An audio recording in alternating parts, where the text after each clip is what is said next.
Halo semuanya, selamat datang kembali di channel kami. Pernahkah kalian berpikir, gadget yang biasa kita pakai sehari-hari ternyata bisa dianggap ilegal di negara lain? Yap, kalian tidak salah dengar. Hari ini kita akan mengupas tuntas benda-benda keren yang ternyata dilarang di beberapa negara. Siapa tahu salah satunya ada di kantong kalian sekarang. Jadi, pastikan nonton sampai habis ya. Pertama, kita mulai dengan yang mungkin sudah banyak kalian tahu.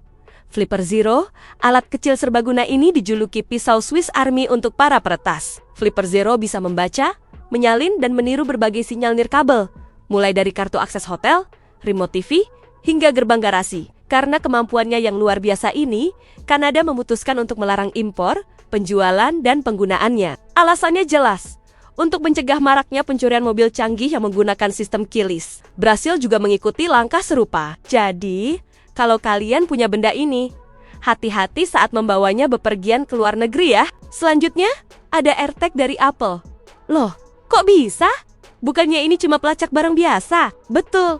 Fungsinya memang untuk membantu kita menemukan kunci atau dompet yang hilang. Tapi, di beberapa negara bagian Amerika Serikat dan negara lain seperti Jerman, penggunaannya mulai dibatasi. Masalahnya, banyak oknum yang menyalahgunakan AirTag untuk menguntit atau melacak orang tanpa izin. Beberapa maskapai penerbangan juga sempat melarangnya karena khawatir baterai litiumnya bisa berbahaya di dalam bagasi. Meskipun sekarang aturannya sudah lebih longgar, kasus penyalahgunaannya masih jadi perdebatan panas. Sekarang, kita beralih ke sesuatu yang lebih besar. Mobil listrik. Aneh kan? Di saat banyak negara mendorong penggunaan mobil listrik, ternyata ada satu negara yang justru melarangnya, yaitu Swiss. Loh, kenapa? Jadi begini, pada musim dingin tahun 2022, Swiss menghadapi krisis energi yang cukup parah. Untuk menghemat pasokan listrik, pemerintah mereka sempat memberlakukan larangan penggunaan mobil listrik untuk perjalanan yang tidak mendesak. Ini adalah langkah darurat dan bersifat sementara, tapi ini menunjukkan betapa rumitnya transisi ke energi terbarukan. Jadi, bukan mobilnya yang bermasalah, tapi ketersediaan energinya. Berikutnya, ada gadget yang berhubungan dengan privasi. Kacamata pintar atau smart glasses. Contohnya seperti Ray-Ban Stories dari Meta.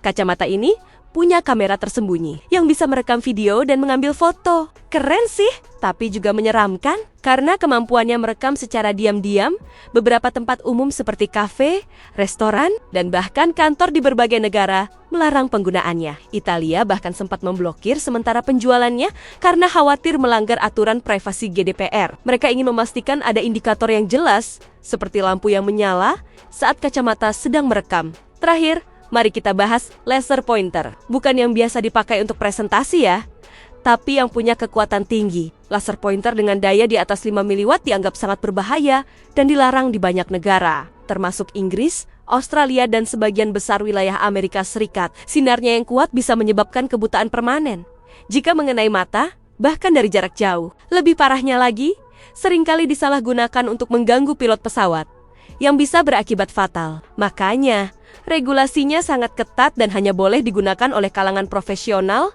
dengan izin khusus. Nah, itu dia beberapa gadget yang terlihat biasa saja, tapi ternyata ilegal atau dibatasi di negara lain. Dari sini kita bisa belajar bahwa setiap teknologi, sekecil apapun, punya dua sisi mata pisau. Regulasi dibuat bukan untuk menghalangi inovasi, tapi untuk melindungi kita semua dari potensi penyalahgunaan. Menurut kalian, gadget apa lagi yang seharusnya masuk daftar ini? Coba tulis di kolom komentar ya. Jangan lupa like, subscribe, dan nyalakan lonceng notifikasinya biar tidak ketinggalan video menarik lainnya. Terima kasih sudah menonton.